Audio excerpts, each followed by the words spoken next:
ಮಾಯಾ ನಗರಿ. ಅನೀಶ್ ಅವ್ರು ಏನಾದ್ರು ಒಂದು ಡಿಫ್ರೆಂಟ್ ಆಗಿ ಮಾಡ್ತಾರೆ, ಏನೋ ಒಂದು ಸಿನಿಮಾ ಸರಿಯಾಗಿ ಬರ್ತಾ ಇದೆ, ಇಂಥ ಸಿನಿಮಾ ಮಾಡವ್ರೆ ಅಂತ ಅನ್ನಿಸ್ತಿರ್ಬೇಕಾದ್ರೇನೆ ಈ ರೀತಿ ಒಂದು ತೋಪೆದಾಗ ಸಿನಿಮಾ ಮಾಡ್ಬಿಟ್ಟು ಏನ್ ಹೇಳ್ತಾ ಇದೆಯಾ? ಹೌದು, ಮಾಯಾ ನಗರಿ ಅಂತ ಈ ಸಿನಿಮಾನ ಮಾಡಿ ಅವರ ಒಂದು ಕ್ವಾಲಿಟಿ ಏನಿದೆ ಅದು ಈ ಸಿನಿಮಾದಿಂದ ಪುಷ್ಪಟಾಕಿ ತರ ಆಗೋದು. ಮೂವಿ ರಿವ್ಯೂ ಕಡೆ ಬರ್ತೀನಿ. ಅದಕ್ಕಿಂತ ಮುಂಚೆ ನೀವಿನ್ನು ನಮ್ಮ ಚಾನಲ್ಗೆ ಸಬ್ಸ್ಕ್ರೈಬ್ ಮಾಡ್ಕೊಂಡಿಲ್ಲ ಅಂದ್ರೆ ಬೇಗನೆ ಸಬ್ಸ್ಕ್ರೈಬ್ ಮಾಡ್ಕೊಳ್ಳಿ. ಇದೇ ರೀತಿ ಇಂಟ್ರೆಸ್ಟಿಂಗ್ ಆಗಿರೋ ವಿಡಿಯೋಸ್ ನಮ್ಮ ಚಾನಲ್ ಅಲ್ಲಿ ಯಾವಾಗ್ಲೂ ಬರ್ತಾ ಇರುತ್ತೆ. ಶುರು ಮಾಡೋಣ. ಮೂವಿ ಒನ್ ಲೈನ್ ಸ್ಟೋರಿ ಕಡೆ ಬರೋದಾದ್ರೆ, ಮೊದಲನೇದಾಗಿ ಈ ಸಿನಿಮಾದಲ್ಲಿ ಅನೀಶ್ ತೇಜೇಶ್ವರ್ ಅವರು ಆಕ್ಟ್ ಮಾಡಿದ್ದಾರೆ ಹೀರೋ ಆಗಿ. ಇನ್ನು ಈ ಸಿನಿಮಾದಲ್ಲಿ ಇಬ್ರು ಹೀರೋಯಿನ್ ಗಳು ಕಾಣಿಸ್ಕೊತಾರೆ, ಶ್ರೇಯಾ ರಾವ್ ಅವರು ಹಾಗೇನೆ ತೇಜ್ ಅವರು. ಇನ್ನು ಮೂವಿ ಒನ್ ಲೈನ್ ಸ್ಟೋರಿ ಏನಪ್ಪಾ ಅಂತ ಕೇಳ್ತಿದಾರ ಅಂತ ಗೊತ್ತು. ಈ ಸಿನಿಮಾನ ಫೈನಲ್ ಆಗಿ ಆರ್ ಸಿನಿಮಾ ಅಂತ ಪಬ್ಲಿಷ್ ಮಾಡ್ಬಿಟ್ಟಿದ್ದಾರೆ ಆಲ್ರೆಡಿ, ನೀವೆಲ್ಲ ನೋಡಿದ್ರ. ನಾನು ಈ ಸಿನಿಮಾದಲ್ಲಿ ಏನೋ ಇರುತ್ತೆ, ಯಾವ್ದೋ ಒಂದ್ ದೆವ್ವ ಬರುತ್ತೆ, ತುಂಬಾ ಭಯ ಪಡಿಸುತ್ತೆ, ಏನಾದ್ರೂ ಸ್ವಲ್ಪ ಮಾಡ್ಕೊಳಂಗ್ ಮಾಡುತ್ತೆ ಅಂತ ನೋಡಿದ್ರೆ ಇದ್ಯಾಕೋ ಆತರ ಅನ್ಸ್ಬಿಡ್ತು. ಏನ ಹೀರೋ ಅನೀಶ್ ಅವರು ಈ ಸಿನಿಮಾದಲ್ಲಿ ಅಸಿಸ್ಟೆಂಟ್ ಮ್ಯಾನೇಜರ್ ಆಗಿ ಒಂದ್ ಕಡೆ ಕೆಲಸ ಮಾಡ್ತಾ ಇರ್ತಾರೆ. ಸೂಪರ್ ಆಗಿ ಇರೋಂತ ಲೈಫ್. ಇಬ್ರು ಫ್ರೆಂಡ್ಸ್, ಚಡಾ ನನ್ನ ಮಕ್ಕಳು. ಅವರೊಂದು ಹೊಸ ಸಿನಿಮಾನ ಡೈರೆಕ್ಟ್ ಮಾಡಿ ಸಿನಿಮಾ ಇಂಡಸ್ಟ್ರಿಯಲ್ಲಿ ಒಂದು ಲೆವೆಲ್ ಬೆಳಿಬೇಕು ಮಾರೆ ಅಂತ ಅನ್ಕೊಂಡು ಪ್ಲಾನ್ ಮಾಡ್ಕೊಂಡಿರ್ತಾರೆ. ಒಂದು ಸೂಪರ್ ಆಗಿರೋ ಕತೆ, ಲವ್ ಸ್ಟೋರಿನ ರೆಡಿ ಮಾಡ್ಕೋತಾರೆ. ಪ್ರೊಡ್ಯೂಸರ್ಸ್ಗಳು ಸರಿಯಾಗಿ ಕೇಳೋರು ಸಿಗಲ್ಲ, ಮಾಡೋರು ಸಿಗಲ್ಲ, ಏನ್ ಮಾಡೋರು ಸಿಗೋದೇ ಇಲ್ಲ.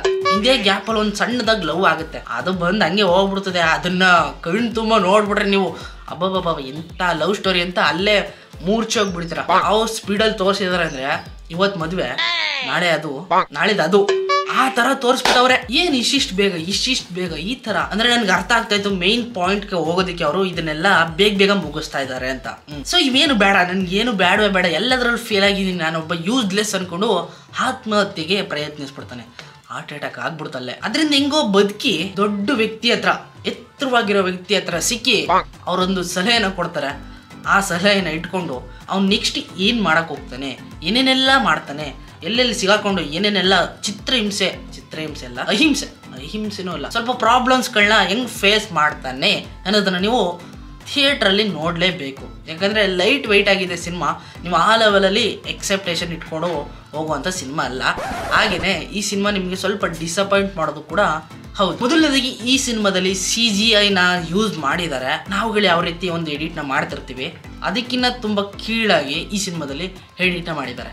ನಿಜವಾಗ್ಲೂ ಇದಕ್ಕೆ ಕ್ಲಾಪ್ಸ್ ಹಾಕ್ಲೇಬೇಕು. CGI ತುಂಬಾ ಎಕ್ಸಲೆಂಟ್ ಆಗಿದೆ, ತುಂಬಾ ಎಕ್ಸಲೆಂಟ್ ಆಗಿದೆ. ಇನ್ನು ಸ್ಪೆಷಲ್ ಅಪಿಯರೆನ್ಸ್ ಆಗಿ ದ್ವಾರಕೇಶ್ ಅಣ್ಣ ಅವ್ರು ಎಂಟ್ರಿ ಕೊಡ್ತಿದ್ದಾಗೆ ನನಗಂತೂ ಏನಾದ್ರೂ ಏನಾದ್ರು ಮಾಡಿರ್ಬೋದಾ ಈ ಸಿನಿಮಾದಲ್ಲಿ, ಏನಾದ್ರೂ ಇವ್ರ ಮೇಲೆ ಏನಾದ್ರೂ ಸಸ್ಪೆನ್ಸ್ ಇದ್ರೂ ಇರಬಹುದಾ ಅಂತ ಏನು ಅನ್ಸದೇ ಇಲ್ಲ. ಒಂದು ಕ್ಯಾರೆಕ್ಟರ್ಗಳು ಓಪನ್ ಅಪ್ ಆಗಿ ತೋರಿಸ್ತಾ ಇರ್ತವೆ, ನಾನೇ ಮಾಸ್ಕ್ ಹಾಕೊಂಡಿರೋ ವ್ಯಕ್ತಿ ಅಂತ ಸ್ಕ್ರೀನ್ ಮುಂದೆ ಆಲ್ರೆಡಿ ಎಲ್ಲ ಓಪನ್ ಆಗಿ ತೋರಿಸ್ಬಿಡ್ತಾ ಇರ್ತಾರೆ. ಜನಗಳು ಕೂಡ ಅಷ್ಟೇ ಆರಾಮಾಗಿ ಗೆಸ್ ಮಾಡ್ಬಿಡ್ತಾನೆ, ಇವನೇ ಏನೋ ಮಾಡಿರ್ಬೇಕು, ಇವನೇ ಇರಬೇಕು ಅಂತ ಗೆಸ್ ಮಾಡೋ ಅಷ್ಟು ಪಾಯಿಂಟ್ಸ್ ನ ಓಪನ್ ಆಗಿ ಸ್ಕ್ರೀನ್ ಪ್ಲೇ ತೋರಿಸ್ಬಿಟ್ಟವ್ರೆ. ನಾನಂತೂ ಈ ರೀತಿ ಒಂದು ಸಿನಿಮಾನ ಇರ್ಲಿ ಬಿಡಿ. ಇನ್ನು ಸಿನಿಮಾದಲ್ಲಿ ತೇಜ್ ಅವ್ರ ಆಕ್ಟಿಂಗ್ ಮಾತ್ರ ತುಂಬಾ ಎಕ್ಸಲೆಂಟ್ ಆಗಿತ್ತು, ಕ್ಯೂಟ್ ಆಗಿತ್ತು, ಒಂದ್ ಲೆವೆಲ್ಗೆ ಹಿಂಗೋ ಇತ್ತು. ಆದ್ರೆ ಸ್ಪೀಡ್ ಆಗಿ ನೆಕ್ಸ್ಟ್ ಸೀನ್ ಹೋಗೋದಕ್ಕೆ ಇವ್ರ ಕ್ಯಾರೆಕ್ಟರ್ನ ಎಲ್ಲೋ ಡಿಲೇ ಮಾಡಿ ಮೂಲೆಗೆ ತಳ್ಳಿಬಿಟ್ರು ಅಂತ ಅನಿಸ್ತಾ ಇತ್ತು. ಅವಾಗವಾಗ ಒಂದೊಂದು ಸೀನ್ಸ್ ಗಳು ಬರ್ತಾ ಇದ್ವು. ಇನ್ನು ಎರಡನೇ ಹೀರೋಯಿನ್ ಅಷ್ಟೊಂದು ಸೀನ್ಸ್ಗೆ ಕನೆಕ್ಟ್ ಆಗದೆ ಹೋದ್ರು ಕೂಡ ಅವರಲ್ಲೊಂದು ಮ್ಯಾಜಿಕ್ ಪವರು ಅವಾಗವಾಗ ಬರೋದು. ಇರ್ಲಿ, ಏನೋ ಒಂದಿದೆ, ಅದೇನೋ ಅಂತ ಗೊತ್ತಾಗುತ್ತೆ ಮುಂದೆ ಅಂತ ಸ್ವಲ್ಪ ವೆಯ್ಟ್ ಮಾಡ್ತು. ನಾವು ಆ ಲೆವೆಲಲ್ಲಿ ಎಕ್ಸೈಟ್ ಮಾಡ್ಕೊಂಡು ಮುಂದೆ ಏನಾಗಬಹುದು ಅಂತ ಕಾಯೋ ತರ ಅಂತೂ ಮಾಡ್ಲಿಲ್ಲ. ನಿಮ್ಗೆ ಏನಾದ್ರೂ ಬೇಜಾರಾಗ್ತಾ ಇದೆ, ಇನ್ನೂ ಬೇಜಾರಾಗ್ಬೇಕು ಅಂತ ಅನ್ಸಿದ್ರೆ ಈ ಸಿನಿಮಾನ ಹೋಗಿ ನೋಡ್ಕೊಂಡ್ ಬನ್ನಿ. ಅನೀಶ್ ಅವರ ಕ್ವಾಲಿಟಿ ಈ ಸಿನಿಮಾದಿಂದ ಸ್ವಲ್ಪ ಚಿದ್ರ ಆಗೋಯ್ತು. ಅವ್ರು ಆಕ್ಟ್ ಮಾಡಿರೋಂಥ ಅಕೀರಾ ಸಿನಿಮಾ ನೋಡ್ಬಿಟ್ಟು ವಾ ಅಂತ ಹೀರೋ ಹೊಸ ಎಂಟ್ರಿ, ಮುಂದೆ ಏನೋ ಒಂದು ಮಾಡ್ತಾನೆ ಅಂತ ಅನ್ಕೊಂಡು ಅವಾಗ್ಲೇ ಅನ್ಕೊಂಡ್ಬಿಟ್ಟಿದೆ. ಆದ್ರೆ ಬರ್ತಾ ಈ ರೀತಿ ಒಂದು ಹಿಂಗಾಗುತ್ತೆ ಅಂತ ನಾನು ಅನ್ಕೊಂಡೇ ಇರ್ಲಿಲ್ಲ.